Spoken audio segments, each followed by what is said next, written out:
Perkenalkan, nama saya Risnawati. Saya kembali lagi dengan menceritakan tentang bawang merah dan bawang putih. Pasti kita di sekitar kita pernah mendengarkan cerita bawang putih dan bawang merah. Kini saya akan menjelaskan ulang cerita dari bawang merah. Selamat menyaksikan. Berkisah tentang keluarga yang hidup sejahtera di sebuah desa. Mereka memiliki seorang anak perempuan yang bernama Bawang Putih. Keluarga ini dikenal baik dengan kebaikannya dipandang oleh keluarga yang ada di sekitaran perkumpulan desa. Setelah itu, selang beberapa tahun kemudian, sang ayah memutuskan untuk kembali menikah dengan seorang janda yang memiliki seorang anak perempuan yang bernama Bawang Merah. Alasannya, sang ayah tidak ingin melihat Bawang Putih kesepian, terlebih saat ia ditinggalkan bekerja ataupun ditinggalkan oleh ibunya yang meninggal. Kedatangan Bawang Merah dan sang ibu disambut dengan hangat atau dengan bahagia oleh Bawang Putih. Dan keluarga ini kembali hidup bahagia. Betapa senangnya hati Bawang Putih karena kini ia memiliki seorang kakak yang bisa mengajaknya dan bermain bersamanya. Namun, sepeninggalan sang ayah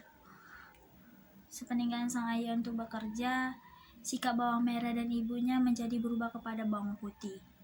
Mereka menyuruh Bawang Putih bekerja dan membersihkan rumah dan menyuci pakaian mereka sendiri.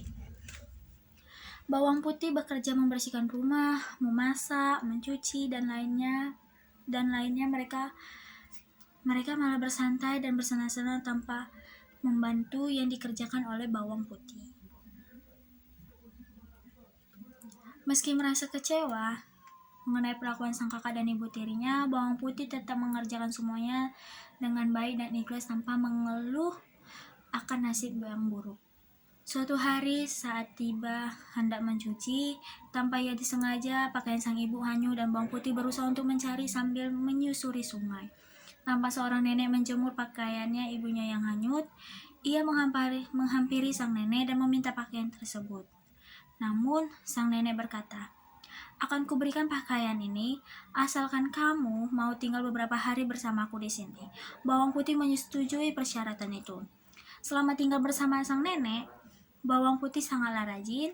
Ia membersihkan rumah, memasak, mencuci, dan mengerjakan semua hal yang baik di rumah tersebut. Sang nenek sangatlah senang. Ia berterima kasih kepada Bawang Putih. Saat Bawang Putih pulang ke rumahnya, sang nenek menyuruhnya untuk memilih salah satu labu di mana ada yang berukuran besar dan kecil.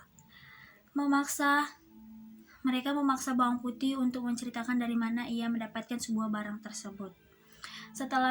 Setelah mendengar semua cerita Bawang Putih, Bawang Merah juga melakukan hal yang sama. Ia berpura-pura untuk mengambil kain yang hanyut dan bertemu dengan nenek. Saat memintanya, sang nenek juga meminta persyaratan yang sama. Namun, saat tinggal di rumah nenek, Bawang Merah sangatlah malas dan tidak pernah membantu yang dikerjakan oleh nenek tersebut. Saat waktunya pulang, Bawang Merah membeli labu yang besar untuk dibawanya pulang. Sampainya di rumah, Bawang Merah dan sang ibu membelah labu tersebut, dan isinya labu tersebut adalah binatang-binatang yang berbisa. Binatang tersebut lalu mengejar dan menyerang Bawang Merah dan ibunya. Setelah kejadian penyerangan binatang-binatang berbisa kepada Bawang Merah dan ibunya, mereka pun tak pernah lagi kembali ke rumah Bawang Putih, dan sang ayah juga sudah kembali ke rumah dan tahu bagaimana perlakuan istri dan anak tirinya kepada Bawang Putih.